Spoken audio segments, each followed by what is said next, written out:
আসসালামু আলাইকুম। আজ দুপুরে কি রান্না হয়েছে দেখুন। আজ একটু ভালোই হয়েছে। দেখুন, একটু কামিনী চালের পোলাও করে দিয়েছি। কামিনী চালের পোলাও, আচ্ছা, দেখতে ভালো লাগছে না? দেখুন একটু, এটা চিংড়ি মাছ কোরমা। চিংড়ি মাছ কোরমা মানে মাখা মাখা করে ভাজা ভাজা করে রান্না করেছি। এটা আলু ভাজা,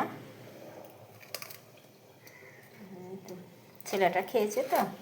আলু ভাজা, টিকিয়া, একটু সালাদ করে দিয়েছি।